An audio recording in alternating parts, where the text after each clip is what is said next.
Well, looky here. You are listening to someone who is bold, authentic, diverse, unpredictable. Baby, I am unapologetically Ramon, and you have entered my zone, the QB zone, baby. Hello, somebody.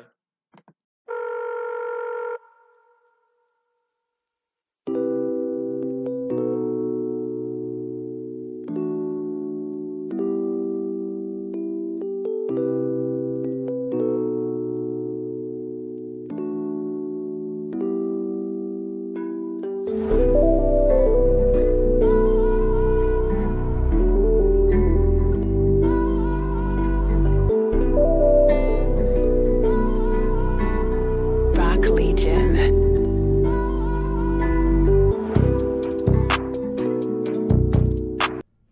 Yes, we have come on down to the QB zone one more time.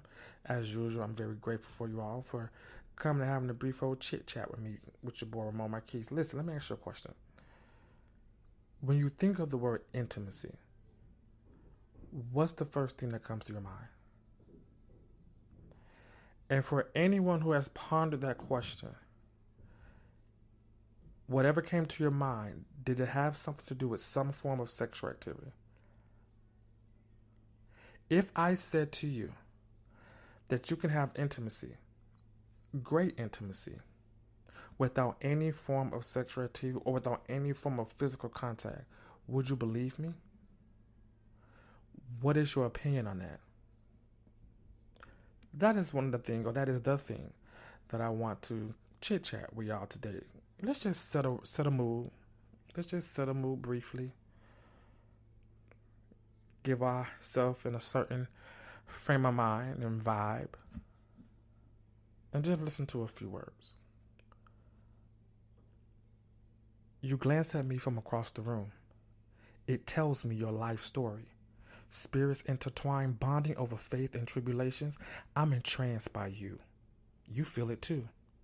Rather over an NBA game or a Broadway play, we speak a language only we understand, yet while saying nothing.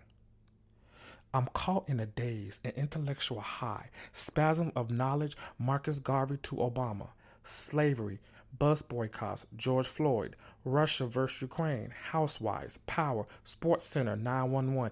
You've experientially taken me on a ride, soothing me without a touch, a journey yet not moving. You learn that I love to exhale. We close our eyes.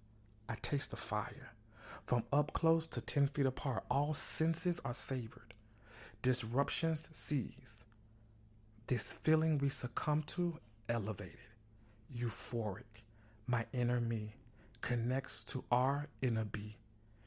It has captured us. Its name is intimacy. You've probably heard of intimacy in the context of sex and romance, right? For example, people sometimes use the term being intimate to mean sexual activity, but intimacy isn't another word for sex. You can have intimacy without sex, and you can have sex without intimacy. Intimacy versus sex, the two are widely considered synonyms, but that's wrong. Intercourse is about as close as possible to another human that we can get physically. There are 5 types of intimacy, 4 of them that do not include sex or any form of touching. However, they are just as impactful, if not more, to a relationship. These types of intimacy are number 1, emotional. This allows you to tell your loved one personal things that you might not necessarily share with strangers. Think of it as letting your guard down, the ability to tell your loved one something without being judged. The second form of intimacy is intellectual. This involves getting to know how another person's mind works and sharing the map to your mind too. It builds as you exchange ideas and have meaningful conversations. For example, staying up all night talking to someone and feeling that spark of a connection. Number 3, physical. Touch or closeness between bodies. For example, kissing, cuddling, holding hands, or sex. You do not have to be sexual or romantic to have physical intimacy. Number 4, experiential. This occurs by spending quality time with someone, growing closer over common interests or activities. For example, attending a concert or NBA game together, watching TV, or playing Monopoly or some form of a game. The fifth form of intimacy is spiritual. Bonding over common values and ethics and or being on the same wavelength together as far as religion.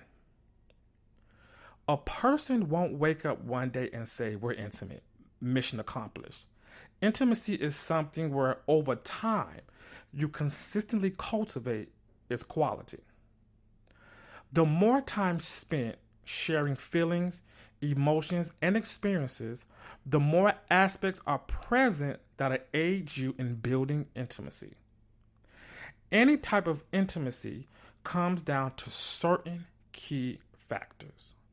Those factors are trust, acceptance, honesty, safety, compassion, affection, and communication.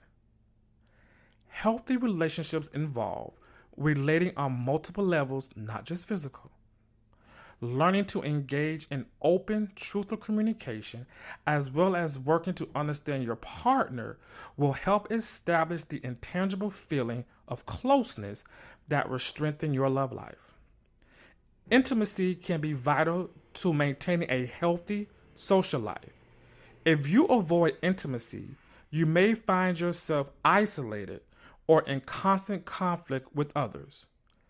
When the fear of intimacy disrupts a relationship, you probably need couples counseling, or individual therapy. Those probably going to be the best options. Couples counseling or individual therapy. I want to leave y'all with a quote. You know, I'm always going to end each episode with a quote. And for me, this episode was just to be short, sweet, and to the point. But I definitely think of, when I thought about this episode, there were some other avenues that I want to go down as it pertains to intimacy. But for today, I'm just going to leave it here. The final quote is, love is going through life as a team rather than tackling life alone.